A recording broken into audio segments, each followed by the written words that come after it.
मध्य प्रदेश के जबलपुर से एक ऐसा घोटाला सामने आया है जिसने एमपी के विश्वविद्यालयों में चल रही धांधलियों की सारी पोल खोल दी है। आरोप है कि सरकारी रिसर्च और प्रशिक्षण के नाम पर करोड़ों रुपए खर्च हुए, लेकिन इसका फायदा शोध या किसानों तक नहीं पहुंचा। करीब 3.5 करोड़ रुपए के सरकारी धन से जिम्मेदार अधिकारी ऐश करते रहे। गोबर गौमूत्र से कैंसर जैसी गंभीर बीमारियों पर रिसर्च के नाम पर मिले 3.5 करोड़ रुपए कथित तौर पर गलत कामों में खर्च कर दिए गए। जैसे ही इस मामले की जांच शुरू हुई तो कई चौंकाने वाले खुलासे सामने आए।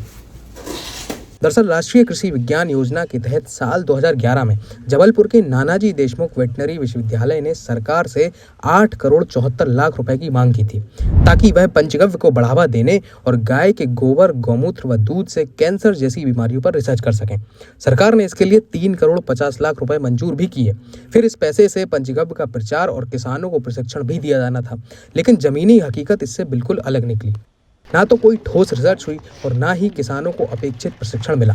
उल्टा अधिकारियों द्वारा इस फंड के दुरुपयोग के आरोप सामने आए। जांच में स्पष्ट हुआ कि साल 2011 से 2018 के बीच शासन से मिले 3.5 करोड़ रुपए से अधिक की राशि का दुरुपयोग किया गया।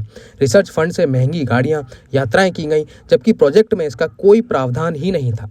कई महत्वपूर्ण दस्तावेज या तो नष्ट कर दिए गए या जानबूझकर जांच टीम को उपलब्ध ही नहीं कराए गए। ये पशु चिकित्सा विश्वविद्यालय में जो पंचगव्य स्कीम थी, उसके संबंध में कलेक्टर महोदय द्वारा जांच हेतु मुझे सौंपा गया था और जांच के दौरान ये पाया गया कि 3 करोड़ 50 लाख पंचगव्य योजना हेतु स्वीकृत किए गए थे। उस पंचगव्य योजना में 1 करोड़ 92 लाख की मशीनें खरीदना पाया गया और कुछ ऐसे मदों में भी खर्च कर दिए गए जो कि पंचगव्य योजना के तहत नहीं थे, जैसे कि वाहन खरीदी 7 लाख 38 हज़ार की एक वाहन खरीदा गया। पेट्रोल डीजल में भी 2 लाख 93 हज़ार खर्च किया गया। वाहन मरम्मत में भी 2 लाख 76 हज़ार खर्च किए।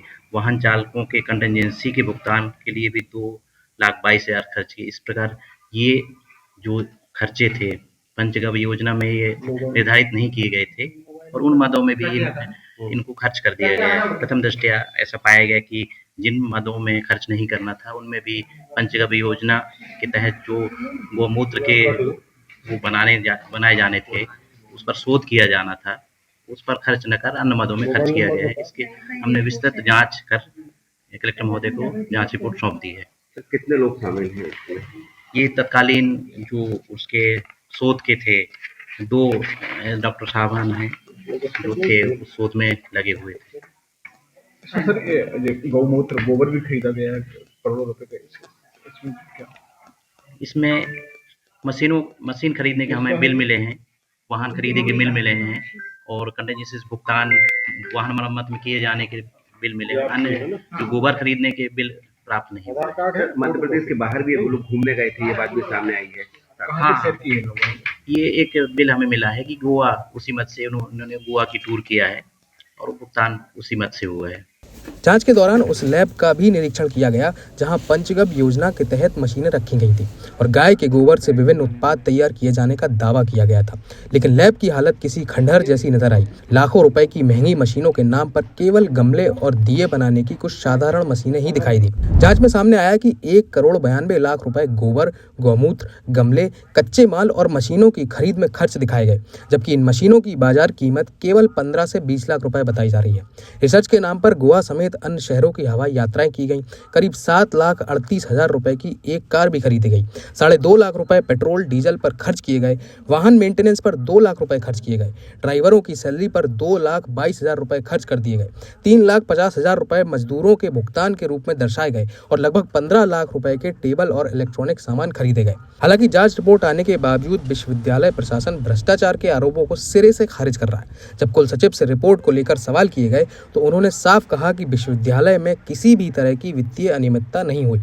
पंचगव्य की योजना ये करीब 2012 से लेकर के 17-18 तक चली थी, बहुत पुरानी योजना थी ये।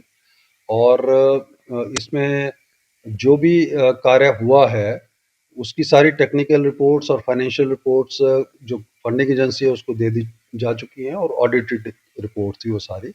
तो उसमें ऐसा नहीं आया था लेकिन उसके बाद में एक टीम गठित हुई थी क्योंकि किसी न्यूज़पेपर में ये चीज़ आई थी, तो वो टीम हमारे पास आई थी और जो डॉक्यूमेंट्स उनको उससे रिलेटेड चाहिए थे वो सारे प्रोवाइड कर दिए गए थे और मुझे ऐसा पता लगा है क्योंकि हमारे रजिस्ट्रार साहब और डायरेक्टर सर्च भी कमिश्नर साहब से मिले थे, तो वो रिपोर्ट उन्होंने सबमिट कर दी है और हम लोग उसको वेट एंड वॉच कर रहे हैं कि देखते हैं कि क्या उस स्कीम में क्या उन्होंने अगर कुछ ऐसी चीज़ पाई है तो we will see to that. Sir, क्योंकि मामला करोड़ से जुड़ा हुआ है, तो आपके द्वारा भी कोई जांच टीम गठित करके इसकी हम उसको देख रहे हैं क्योंकि हमने जितनी प्रिलिमिनरी जांच गठित की थी पहले रजिस्ट्रार साहब से उनको बोल करके, उसमें ऐसी कोई चीज़ नहीं पाई गई कि उसमें कोई ऐसा लगे। तो वो तो हमने उनको भी बता दिया था, रिपोर्टर्स को और उनको अखबारों को भी बोल दिया था कि भाई ये हमारा उसमें जवाब है। एंड देखते हैं अगर उसमें कुछ ऐसी चीज़ ना आएगी तो हम विल सी टू दैट और उसका हम कॉग्निजेंस लेंगे। जांच में करोड़ों के दुरुपयोग के आरोप, दस्तावेजों के गायब होने और जमीनी स्तर पर रिसर्च जीरो होने के बावजूद सवाल अब भी जस के तस है। जिन पैसों से किसानों को प्रशिक्षण और देश को नई रिसर्च मिलनी थी, वही पैसा अफसरों की गाड़ियों, यात्राओं और सुविधाओं पर खर्च होता रहा। जबलपुर से सामने आया ये मामला सिर्फ एक विश्वविद्यालय का नहीं, बल्कि मध्य प्रदेश के उच्च शिक्षा संस्थानों में चल रही कथित लापरवाही की एक तस्वीर पेश करता है। रिसर्च के नाम पर करोड़ों का खेल और नतीजा शून्य। सवाल यह है कि सरकार अब इस मामले में कोई कार्रवाई करेगी या फिर सरकारी पैसों के दुरुपयोग के इस मामले पर पर्दा डाल दिया जाएगा। जबलपुर से धीरज शाह के साथ रवीश पाल सिंह, भोपाल, आज तक। अगर ये वीडियो आपको पसंद आया है तो इसे लाइक जरूर करें। अगर चैनल अभी तक सब्सक्राइब नहीं किया है तो कर लें और नोटिफिकेशन पाने के लिए बेल आइकन भी दबा दें।